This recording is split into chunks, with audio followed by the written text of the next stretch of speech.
Go.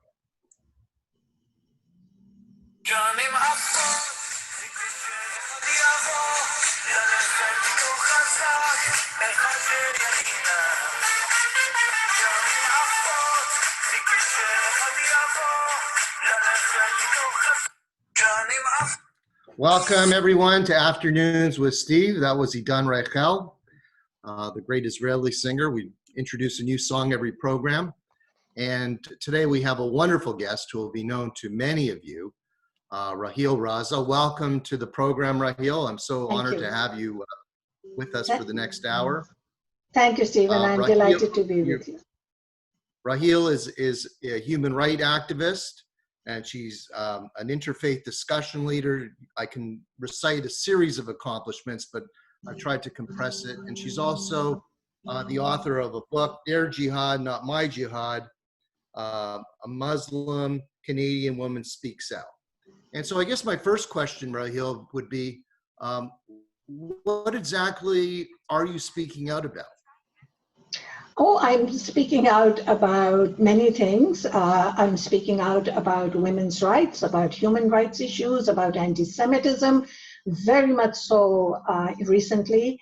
I'm speaking out about the dangers of extremism and radicalization, especially to our youth. And I'm speaking about the other face of Islam to many people who don't know that and have only picked up what they know from mainstream media. And so the follow-up question is, well, why do you need to speak out? What is the void that's left, the gap that you need to fill by speaking out, Raheel? Well, it's important to speak out because it's, first of all, for the masses, as I said, when people don't really know the difference between Islam as a faith and Islamism as a political ideology. Now, I grew up in Pakistan. I was born there. I grew up with an Islam which was very different from what you see now. It is a faith, just like Judaism and Christianity, but unfortunately, it has been hijacked by the extremists for political purposes to subvert democratic values, and it has been turned into something that people see as being ugly, as being negative, as being dominating. And, the work I do is to first differentiate between the faith and the political ideology. And secondly, to speak out about those who are subverting the faith, because it has to come from within. I'm one of the founding members of the Muslim Reform Movement, which is a movement of reformist Muslims who are saying that the major change that has to come from within the Muslim communities. Our voices need to be heard, especially the voices of women, who are more than 50% of the population. So this is the reason I speak out, because if anyone from the outside dares to speak out or critique, the world we live in with political correctness, with cries of Islamophobia, bigotry, racism. Anyone who dares to critique something that is very obviously and openly wrong gets slammed as being racist. So therefore, it is important that people who are Muslim and from within the Muslim communities speak out, and the change has to come from within as well. Let me, for the sake of your audience and your viewers, explain that this is a 15-minute video. It's called By the Numbers. And if you Google By the Numbers Clarion Project, just about what they felt about honor killings, about violence, about Sharia law, about the separation between mosque and state. And so it is definitely worth seeing in order to understand what we are faced with today globally. Okay. Well, at the outset of the video, it was made in 2015. Yes. Hillary Clinton, who was a presidential candidate, is quoted in the video saying, I'm paraphrasing, saying that the Muslim people, or the Muslims, are not our enemy. And it's important to make that distinction. So there's clearly the point that it's not this sweeping generalization where when you're talking about Islamic extremism, you're branding everyone who is a Muslim, of course. So we need to set that point very clearly at the beginning of the discussion. Am I right, Raheel? You're absolutely right. And by the numbers is very self-explanatory in this idea that you don't have to be a terrorist to be an extremist. And obviously, there is a very small percentage of 1.8 billion Muslims that are extremists. However, if you calculate that percentage of 1.8 billion Muslims is still a large enough number for us to be cognizant and for us to realize that there is a problem.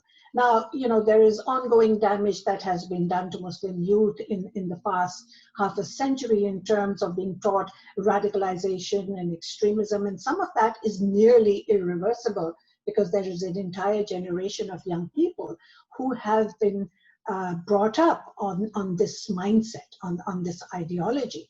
They're taught that the West is bad. They are taught about us and them. They're taught that Jews are your enemies and that, everyone is the other. They're taught upholding Sharia law as though it was divine, the niqab, the burqa, and all of these are given a religious flavor. So in those terms, this is a very, very important documentary because it identifies that mindset. And it is all about the mindset. It's all about the ideology. This is a war of ideas.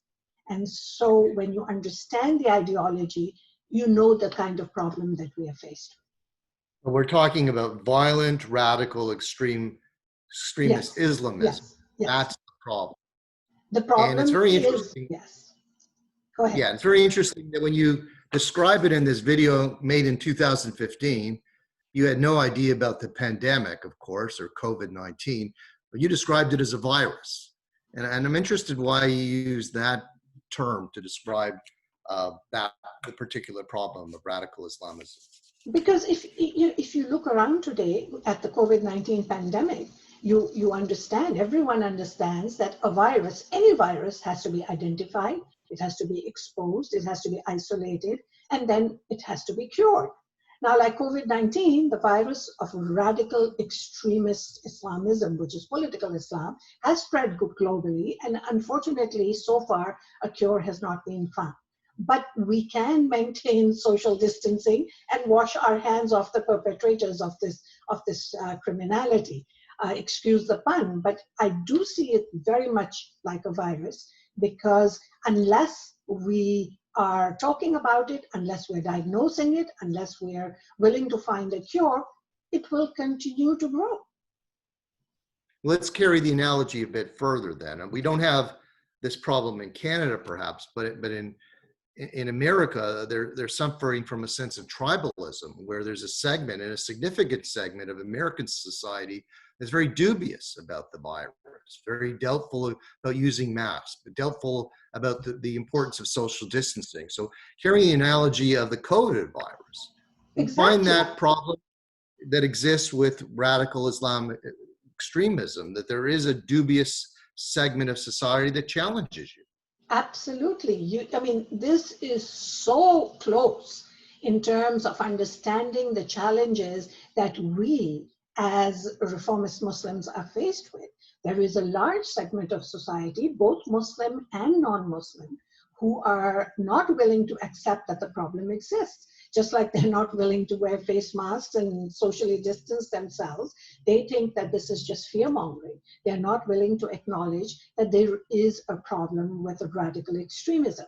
Now, one doesn't have to be a rocket scientist to look at the numbers, and this is once again whereby the numbers of attacks, that have taken place by Muslims. When you look at those numbers, you realize that yes, there is a problem, but it is a challenge to convince people. Now, the challenge is there for many reasons. People are naive, or they're ignorant, or they're politically correct, or they have been told not to accept the truth. And part of our work at Muslims Facing Tomorrow, which is my organization, is to expose to do the first part, expose the virus, talk about it, let people know that it exists, and then we can start talking about the solutions and the cures. Now, in this video, and of course, I saw it a number of times, so I'm able to ask you about it. But you indicated that it isn't easy to talk about the subject. And on a personal level, as a Muslim Canadian woman, why is it difficult for you to talk about this subject? Well, I think that we have the politicians to thank for not being able to talk openly about this subject, because many of them have played right into the hands of the Islamists by helping them believe that they are the victims, by helping them live with this victim ideology. Now, we have to understand that Muslims are a very strong, vibrant community. They don't need to think they are the victims. They, in fact, are the ones who have to be the solutions to the problems. They have to be the frontline warriors, so to speak. They have to be the spokespersons. And in many cases, because Muslim societies at large are quite patriarchal and misogynist, the fact that I, as a Muslim woman, speak out bothers them. My husband has often laughed and said that if you and I stand together and say the same thing, because I happen to be a Muslim man with a beard, they will tend to listen to me more than they will listen to you, just because you happen to be the female gender. But we have to remove that ugliness, and we have to remove that concept from the Muslim psyche that they are in any way the victims, and we have to stop the hate. I mean, this is something that is one of the collateral damages of this whole radical extremist jihadist ideology, is the ongoing hate for other people, especially for Israel and for the Jewish people. And so, that again becomes a very tough challenge. One of your visits, as I understand, you've been in Parliament. You were honored by the Harper government, but you also, as I understand, were introduced at the Knesset in Israel and spoke there. What was that experience like, being in the state of Israel? Well, I have to confess to you that I've been there 13 times. And so obviously it has always been a wonderful experience. The last time I visited, the immigration officer at Tel Aviv airport asked me, he says, "So where's your Israeli passport?" And we both had a good laugh. I think it was initially very sort of hard for them to understand why a Muslim woman, an observant Muslim woman, born in Pakistan, comes regularly to Israel. So I have not spoken at the Knesset yet, but there's still time. But I did visit the Knesset, and that was a very, very interesting experience. My husband and I were invited to visit the Knesset and attend an interfaith panel there. And of course, we went through all the red tape and, the loops of having, showing our passports, which says we were born in Pakistan, being Muslims, helicopters buzzing overhead. We did get in, and as we came to the entrance of the Knesset, suddenly I was surrounded by 6 or 7 people, some of them Orthodox Jewish rabbis, who said, "Hello, Raheel, we are your Facebook friends." And, it was so amazing. You asked me about the experience of being to Israel, and I am not politically correct. I'm a very straightforward person, Stephen, as you probably gather. People do ask, especially members of the Muslim community, "Oh, you go to Israel so often, isn't it hard? Isn't it difficult?" I keep trying to find something negative, but in the 13 times I have been, and trust me, I've spoken at conferences there. I've been to the International Institute for Counterterrorism in Herzliya. I've spoken there as well. I have met both Israeli Arabs and Jews, spoken to them at length. But it has been always a very positive experience. There is nothing that I can say that was in any way negative. Yes, people are very curious. Again, curious why a Pakistani-born Muslim woman comes every year to Israel and so happily. Yes, they're curious, but they love to ask questions. And I'll tell you something very interesting that happens. Even last year, we screened the first ever Pakistani film in Jerusalem at a women's film festival. It was subtitled in Hebrew. It had remarkable feedback. So wonderful things do happen. Okay. So let me ask you about the video again, because this was an interesting quote. You described, and again, this is in 2015, that most of the terrorism in the world at that time was linked to radical Islamism. So My question to you, as the rising threat you described changed 5 years later, and I'm speaking particularly with the common threat of white supremacists. So has there been a transformation, or is it still just as significant an issue and problem? Well, it is still very significant. Since 2015, terrorism in many forms has increased. Extremism has definitely increased. Radicalization of our youth has increased, because that is a new tactic that is used by the extremists. And as you said, when we talk about extremists, we're talking about the rise of the Ku Klux Klan or white supremacists and everything that we see happening in this last month in the wake of, the Black Lives Matter issue. So yes, it has increased. But when we speak of Islamism, which is political Islam, we are talking about, again, an ideology. And, that certainly is alive and well. You see the infiltration of this ideology in political parties. You see it in institutions.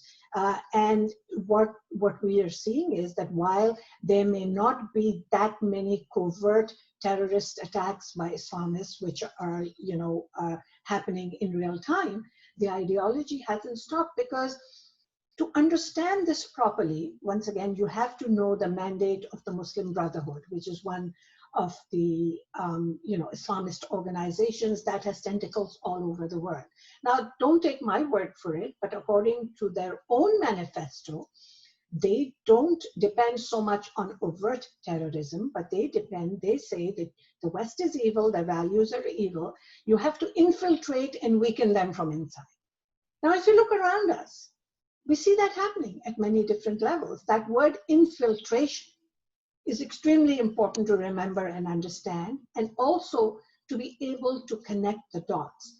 These are not stand-alone incidents. When you look at the rise of anti-Semitism, you must have read the B'nai B'rith report that says that there has been a very scary rise in anti-Semitic incidents in these last couple of years. And so, and the hate against Jews, it's all connected. We have to learn to connect the dots.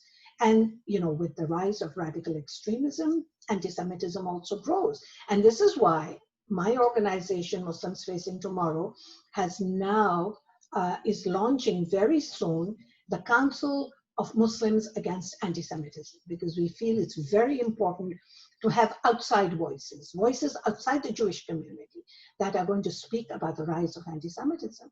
And I gave a 1-hour webinar last Friday on just this issue. We have been doing this work for many years, but we felt that it was important now to have an exclusive organization that will be, have Muslims on it, and that we will be speaking out. We will be doing events, and we want to attack anti-Semitism head on, because anti-Semitism is, in plain English, Jew hatred. And that is not acceptable at any level. So, for example, what would your group do if there's an incident, as there was last week in Mississauga, where a group of high school students were making very poisoned, virulently anti-Semitic comments openly?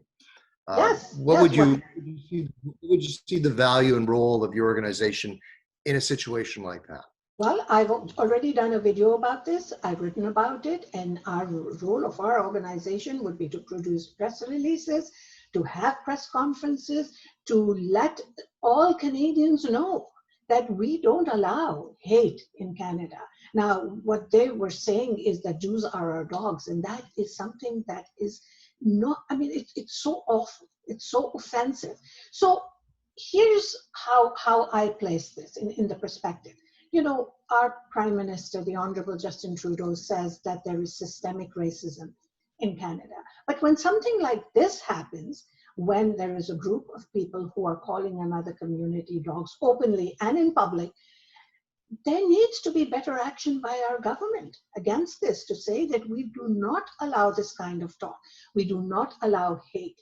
And I think if all of us stand up together, and I really want to underline the word together, because this is not, in my perspective, a Jewish problem. It is a problem for all of us. Any democratic society is threatened when we have hate mongering, when we have anti-Semitism, when we have such blatant an outspoken hate against another community and against another country. We have to come together in one voice to say no. And we at CMAA, which is the Council for Muslims Against Anti-Semitism, are offering ourselves to any organization, anyone who wants to work with us and use our voices and say we are standing up for peace, which means the absence of hate. And that would cover a wide sphere. It would cover anti-Black racism. It would cover racism against indigenous people. Yes, it would cover discrimination against people on the basis of their gender or their marital preference. There's a huge myriad of situations where there is blatant discrimination. And what you're saying is we need one voice in harmony to deal with that. Is that right? Yes, but let me clarify, Stephen. I mean, in our vision and mission goals for the Muslim Reform Movement, for Muslims Facing Tomorrow, we have always said that we need to respect people from all walks of life, from all faiths, from all backgrounds, of all colors, any lifestyle that they want to have. That's something that has been existent for a long time.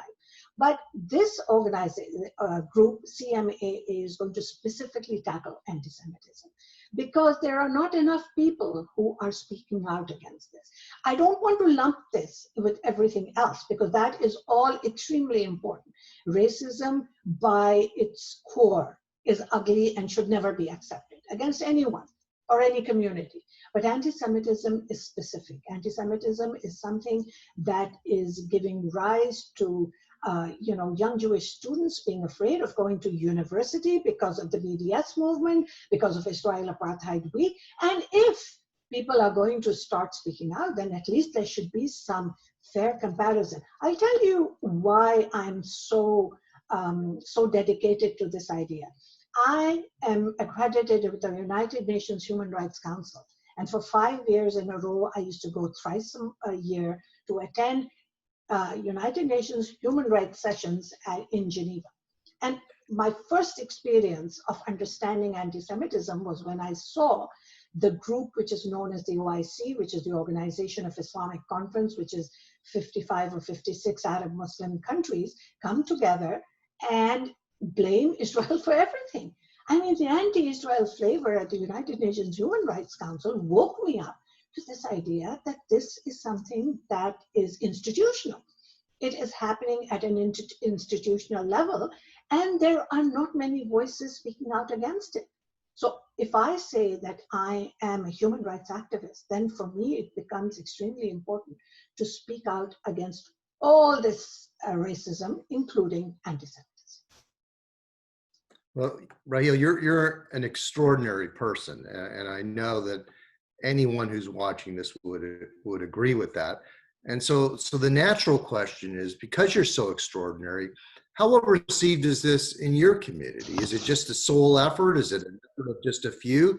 Or is this going to be well received in the Muslim community? Is it going to be embraced by your community? Well, we've set already, up this count. Yes, it's not an easy task. It's an uphill task. We already have Muslims who have signed on to be with us, partner with us.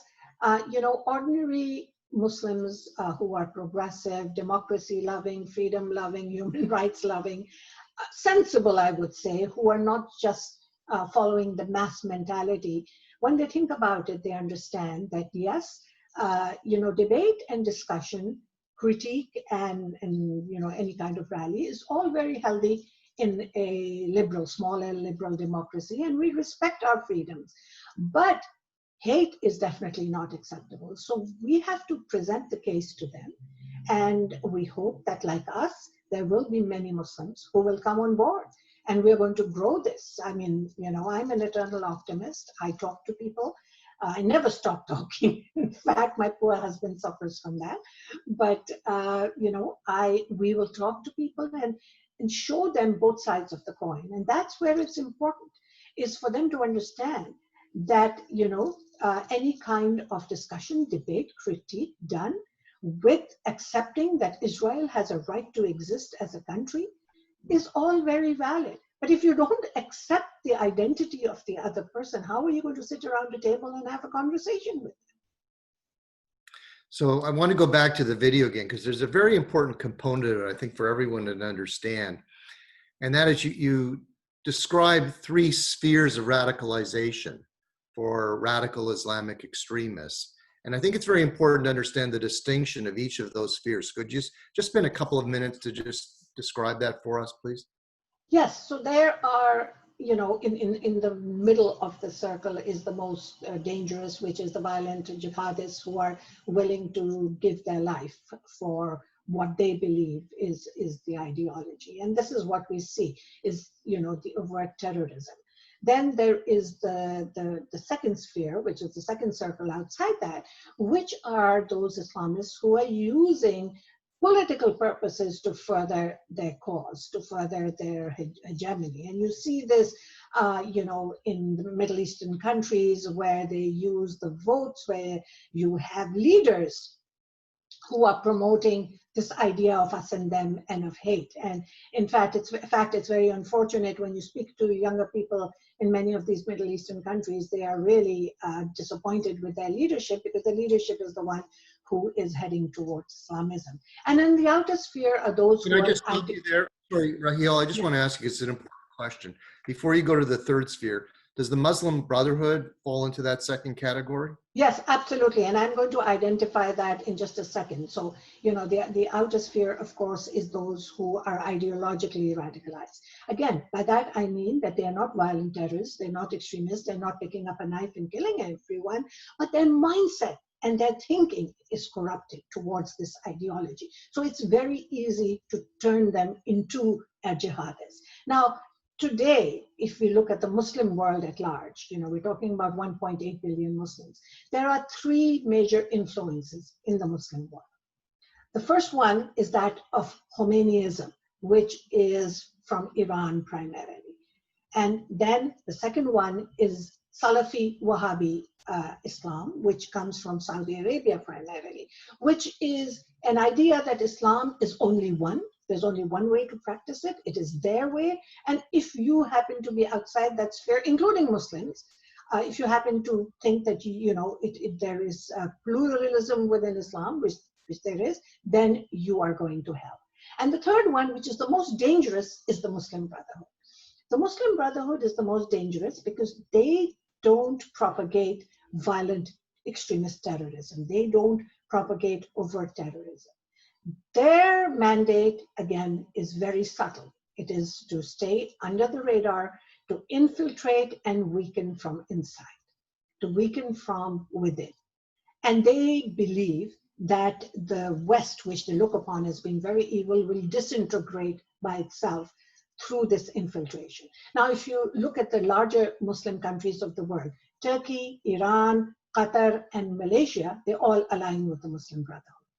Saudi Arabia, Pakistan, the United Arab Emirates, and Egypt align with the Wahhabi Salafi ideology. And by the way, there is a race on, there is a competition on between these two groups for power and control over the Muslim world, for power and hegemony over all Muslim minds. That is what they want.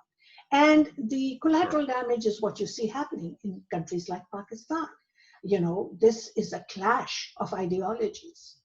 And, it plays out in very ugly ways. I interrupted you. The third sphere is fundamentalism. Am I right about that? Yes. And what is fundamentalism? What does that refer to?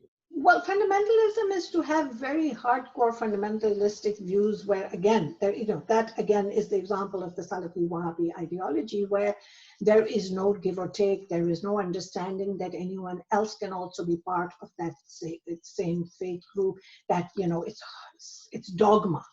It is entire dogma. There is no way of interpreting Islam and the Quran in our lives which can be pluralistic or which can be humanistic. And so they go by Sharia law, and therefore they don't want to budge from what they believe is right. Okay, well, that introduces us to a new topic, which I believe is connected to the fundamentalist ideology in Sharia law, and that's honor killings. And you have a particular interest in this. And of course, in Canada, it wasn't that long ago, a few years ago, we had the very high-profile case of the Shafias, Yes. very tragic case. where the Yes, sister yes. relative were murdered by their other relatives. And so could you just spend a few minutes talking about the problem of honor killings and whether or not it's still a current issue? Well, it's very befitting that we speak about honor killings today, because today is a day that groups across the world are commemorating the lives of those who that have been lost because of honor killings, and there have been thousands. This is a number in thousands. Now, you mentioned the Shafia murders. The Shafia honor killings were absolutely horrific, and I clearly remember writing about them, making many appearances on mainstream media to convince the law authorities that honor killings are not the same as domestic violence. They're not the same because they're premeditated, and most often they're perpetrated by family members.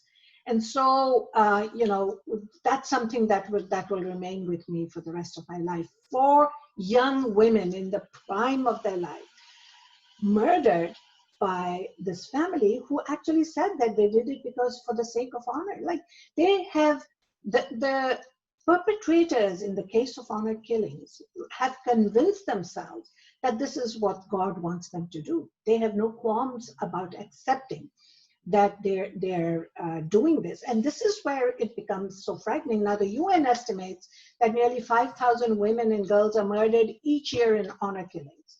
And this is just the reported cases, because many of them, hundreds, are never reported, or, they just sort of are considered to be, ordinary domestic violence issues. Now, this happens across the world, in the Middle East and South Asia.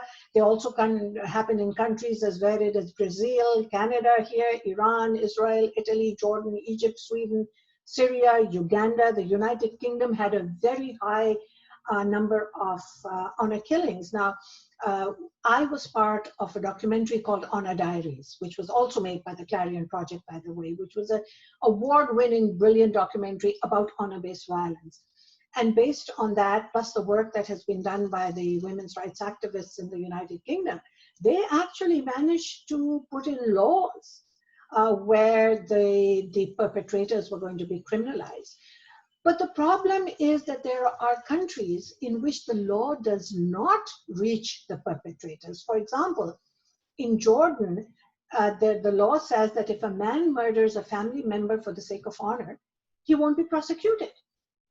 And, just as recently as May, there were 2 women who were murdered in the name of honor in Pakistan, and the father and the brother who killed them confessed they did it to save the honor of the family. They're not scared to admit to the crime. They're not scared about going to jail. They're not scared to say that they did this. And this is where it's so scary. What does it tell us? That the ideology, the mindset, the brainwashing has convinced them that this is part of the faith. Whereas I want to be very clear that honor killings are not justified or sanctioned in any way under Islam or in the Quran. So these people have been brainwashed to believe that they're doing the right thing. All right, just to be clear, the word honor, the code of honor, of course, refers to the way the perpetrators refer to these murders. It's very important to make that distinction. And secondly, just to be clear, Raheel, and correct me if I'm wrong, the honor that needs to be appeased, the honor that needs to be achieved is the dishonor of the victims adopting Western lifestyle. Am I right about that? In other words, an abandonment. Yes, absolutely. So, of course, in the English language and here in the West, we consider honor, something admirable. But the way it is used in these cases is that they believe that the honor of a family, a village, a tribe rests in the body of a woman. And a simple thing like even using a cell phone or listening to music or being seen with a man outside the family, or adopting westernized clothing, it can be the simplest act, and that can lead to the murder of these women in the name of restoring the honor. So the perpetrators believe that they have to shed blood in order to restore the honor of the family, and the blood that is shed is that of these poor victims, the women who have no way of defending themselves, because this usually happens through a family member, and much to our shock and horror, we have found that very often women are complicit in these crimes as well. So it is something that is ongoing. Again, the whole mindset has to change. The ideology has to change. There has to be education of both the men and the women, the way that boys are taught, the way they are brought up, the the brainwashing that they get in madrasas, and to take away the religious connection and to say that this is purely cultural, it's murderous, it's inhuman. But these words are not used even in the West because of political correctness. And I still remember that there was a barbaric a barbaric practices act that was going to be passed, and our leaders did not like use of the term barbaric. So when you talk about practices like female genital mutilation or honor killings, what is not barbaric about it? They are inhuman to the nth degree. So I think that stronger action needs to be taken. More education has to take place at every level, and more perpetrators have to be punished. Yeah, just as an aside, you mentioned that women are involved with honor killing, and indeed that happened in the Shafia case because Yes. the mother was of the young She was girls complicit. was convicted. Yes. They may Completely not always complicit. they may not always be active willing partners in this, but because of the pressure, because of the misogyny, because of the patriarchy, sometimes these women of the family are just sucked into being part of this terrible act, and later on they're contrite and they feel shame at what they have done, but sometimes they don't have any choice because they're threatened that unless they do this, they will be thrown out of the house. And the largest numbers of honor killings, of course, happen in rural areas where there is lack of education, where there people are illiterate, and so they don't have the economic backing also to leave. Women can't leave these situations, so it's a very, very difficult situation for many of these women.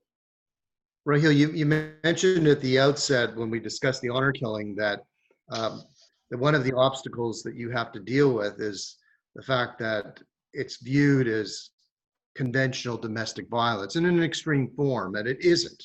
Do you find that police are now being better educated in North America about the unconventional nature of honor killing? I believe so, to some extent. But you have to remember, Stephen, we're always up against this wall of political correctness. So, there is only so much that you can do in terms of education. But I received a copy of a book that a police officer who was part of the Shafia case had written. And I found that was very illuminating. It was very educational because in that, he spoke about the difficulties of trying to deal with a case where there are so many layers. And again, the education of trying to understand why such a thing would happen. I mean, let's say, for ordinary Canadians and North Americans who haven't been exposed to the dangers of honor killings, it's very hard to understand or accept that a father would kill his own daughters. I mean, in which universe does that happen? But obviously, it does happen. So trying to break through those mindsets and to explain, how this happens. Now, the father in the Shafia case also brainwashed into thinking that he was somehow saving the honor of the family by killing those girls.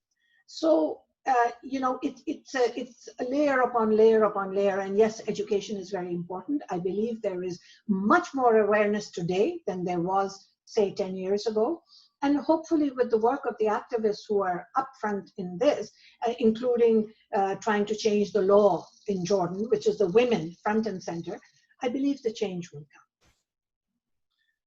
Raheel, I remember after 9/11, there was this vile conspiracy being promoted by a small minority, but a vocal minority, the Jews, Israel, behind the conspiracy to perpetrate the horror of 9/11. So it's interesting because you've written an article recently with the following title: How Islamists Are Turning Corona, the coronavirus, into an anti-Israel act. So I'd like to understand exactly how this conspiracy is supposed to have taken place.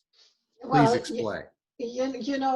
conspiracies abound within the Islamist circles because they have so much time on their hands that they're constantly trying to figure out, oh, there's a thunderstorm. It must be because of Israel. There's been a train wreck in Pakistan. This must be because of Israel. I mean, there's no end to the conspiracy theories. And I have actually sat through some of them, so I can't even begin to tell you the stories. But yes, during the time that COVID-19 happened, there was a buzz, there was this very subtle and not so subtle messaging that was directed towards Muslims living in Western countries, in North America, Europe, UK, and New Zealand, because, I sort of pictured the idea of 1.8 billion Muslims being forced to stay within their homes because of social distancing, so the conversation again, through WhatsApp groups and through social media is talking about extreme viewpoints, and they're desperate to find the culprit. So that's the main thing. So who do they turn to? Of course, Israel has always been, for them, the culprit.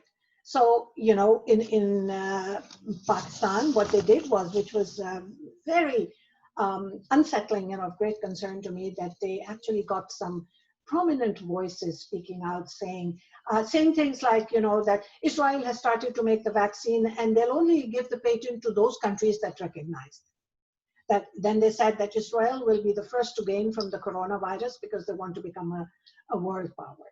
And in other reports, they said that Israeli soldiers are destroying all coronavirus treatment centers in Palestinian areas. So, you've read the conspiracy theories. You know that no matter what happens, the Islamists always portray themselves as being the victims. So in this case, again, they are the victims, and this is being created and, I guess somehow sent in through the air to all Muslim countries so that they somehow get infected. I mean, if it wasn't so horrific, it would be funny. But the fact is that this is only one part of the kinds of conspiracy theories I have seen and heard, and they have to stop. We have to stand up and say, enough of this nonsense. Are these being taught in schools to young children? Is this part of the conspiracy education, or is it just radicalization to the followers? Well, there are curriculums that have been printed in Iran, for example. And as you know, the Iranian regime has a built-in hatred for Israel to the point that they want them to be wiped off the face of this earth. So with the help of the Iranian regime, there is curriculum that comes into some of the Shia mosques and some of the Shia schools, and that is taught to the kids. And we have actually exposed some of those curriculums. And through that, when over and over again, you're being taught that one community is sort of less human than another, it's taught in very subtle ways. So what is happening in some institutions and in some places of worship is that the messaging is subtle enough that, they are not caught under hate laws, but it is still one of division. It's one of us and them. It's not about respecting everyone. It's not about pluralism, which is what we want to do. People, this is the beautiful thing about Canada. This is such a wonderful country. You can worship as you want and how you want.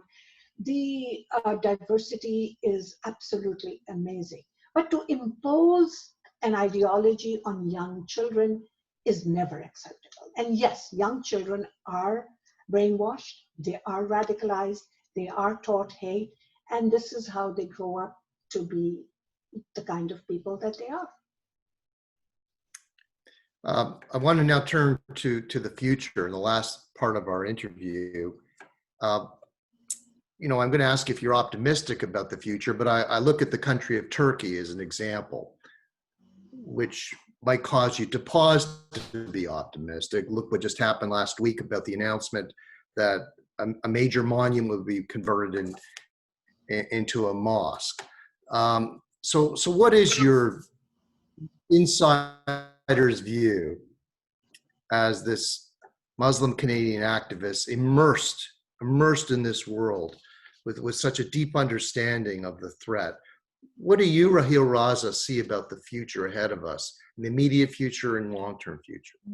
Well, I'm an eternal optimist, Stephen. I could never do this work if I wasn't. Just like I know that eventually we're going to beat the coronavirus, I also believe that we are going to rise above political Islam. We are going to find a cure.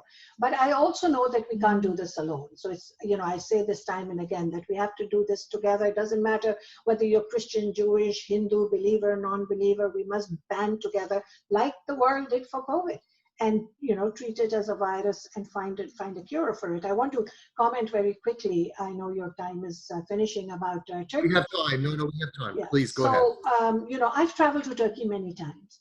And I remember when I went about 10 years ago, I marveled at Turkey, and I thought this is such a good example for the Muslim world, a mixture of secular and religious, a mixture of modern and conservative, and just saw this side by side. I mean, it was right there. And, when Kemal Atatürk sort of secularized Turkey, it still remained a country where, Muslims prayed and worshipped and were able to wear hijab. But at the same time, you could, see a woman in a hijab walking side by side with a woman in hot pants. And there was, no controversy there. But this move by President Erdogan to turn the Hagia Sophia, which, by the way, is a Greek word for holy wisdom, into a mosque is very regressive. And in a way, it is offensive, because this monument was built in the 6th century in what was then Constantinople. It has remained the world's largest cathedral for nearly 1,000 years, until the Ottoman Turks conquered the city. And so, it was Kemal Atatürk who turned it into a museum in 1935, not back into a church, and it remained a museum. But now Erdogan wants to become, the might of the Muslim world. He wants to be a caliph of the Muslim world, and he is an Islamist through and through. And here is where you see that difference between Islam as a faith and Islamism as a political ideology. What we saw in Turkey before was, faith being practiced in a pluralistic way. What you see today is Islamism being thrust down people's throats, and it's, in the way they dress and what they do. I remember being on a Turkish airline flight when Erdogan was in power, and the stewardesses said they weren't allowed to wear red lipstick anymore. And so, in solidarity with them, I always wear red lipstick. Just please make note of that. But, my question is, how would the Muslim world react if a mosque was turned into a church? Yet, surprisingly, Stephen, have you seen much pushback from world leaders? I'm not just talking about the Muslim world. Yeah, there hasn't been. There hasn't been, because it's all about politics. It's all about power. It's all about control. And, I believe that the Friday, July the 24th, is when they're going to have their first congregational Friday prayers there. And it's going to be officially then be called a mosque. And it's not a move that I'm happy with. But again, you asked me about optimism. There is a lot of work being done at grassroots level by many progressive, modern, democracy-loving Muslims all over North America, all over the Western world. And we connect with them, we support them. There are wonderful voices out there who are talking about issues that matter to us. And so there is hope. There's always hope. Do you find that there's any benefit in interfaith dialogue? I'll give you an example. A few years ago, at Rabbi Aaron's direction, the Rabbi Beth Shalom Synagogue, there was a program, a panel that at the time was quite radical, I thought, involving an imam, a priest, and Rabbi Aaron. I was honored to be the moderator of the program. I must tell you, just as an aside, I insisted on only getting written questions, Raheel. I was astute enough to know that I wasn't going to have people make speeches in the audience. But, and I just don't see many of those. But it may be that they're vapid. Maybe they don't have a purpose. But I wanted to get your view of it. Do you see a benefit of interfaith dialogue? I have been involved in interfaith dialogue since I came to Canada. It's been, over 30 years now. And this panel that you're talking about, Jewish, Muslim, Christian, and sometimes even, other faith communities involved who are not part of the Abrahamic faith. And until the time when we could have an honest dialogue, it was very beneficial.